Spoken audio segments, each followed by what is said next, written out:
আপনাদের সামনে বলার কিছু নেই, কারণ আপনারা লক্ষ্মীপুর অঞ্চলের লোক।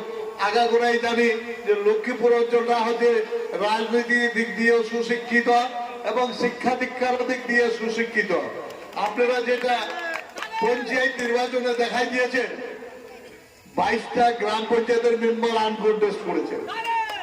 আপনাদের প্রার্থীর বিরুদ্ধে কেউ প্রার্থী দিতে পারেনি বিরোধীরা। আপনারা পঞ্চায়েত সমিতি 3টাকে আনকন্টেস্ট করেছেন, আপনারা জেলা পরিষদটাকে আনকন্টেস্ট করেছেন, কেউ প্রার্থী দিবার মতন নেই।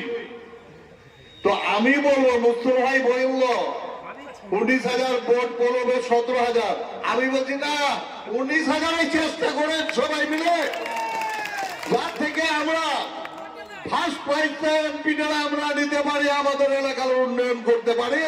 গৌতমদা অভিভাবক রয়েছে, ওনার হাত ধরে উনি যখন মন্ত্রী ছিলেন, উত্তরবঙ্গের মন্ত্রী ছিলেন, বহু রাস্তাঘাট করাই দিয়েছি, এবং ওনাকে ধরে যদি আমরা ভালো রেজাল্ট করতে পারি, প্রায় 1.5-এর কাছাকাছি নিয়ে যেতে পারি, তাহলে আমাদের প্রার্থী তো জিতবে। এবার ভগবানের আল্লাহর দোয়ায় আর আপনাদের আশীর্বাদে ফার্স্ট প্রাইজটা যার থেকে আমরা নিয়ে আসতে পারি, এটাই আমি অনুরোধ করবো আপনাদের কাছে।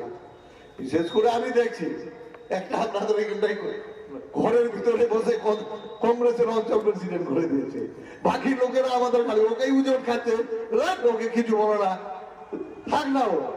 তো বাকি আপনাদের এদিকে কেউ কিছু নেই, শুধু যেখানটায় আমাদের মধ্যে সংসার করা হয়ে গেছে, তো একটু খুটখাট ঝাগড়াঝাটি, এইগুলো রাগ গোসাগুলো ফেলে দিয়ে, এটা আমারও ভোটটা, আমার যদি রাগ হয়ে থাকে আমার কাছ থেকে বদলা নেবেন।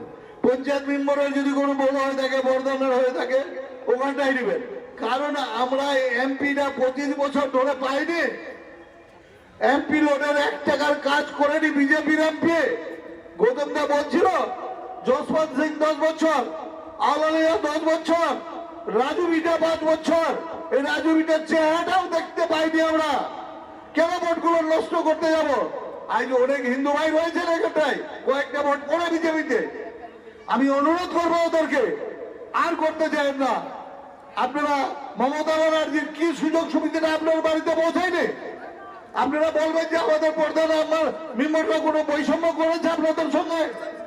আমি অনুরোধ করব সিপিএম কংগ্রেস, যে কংগ্রেসের অঞ্চল প্রেসিডেন্ট 3 নম্বরটা আছে, ওদেরকেও অনুরোধ করব যে মূল্যবান ভোটগুলো নষ্ট করবেন না। সবাই মিলে ভোটগুলো আমরা 25 বছর ধরে আপনারাও কিছু পাননি এমপি লোটের, আমরাও কিছু পাইনি, যে বিজেপি ভাইরা যে ভোট দিয়েছে তারাও কিছু পায়নি।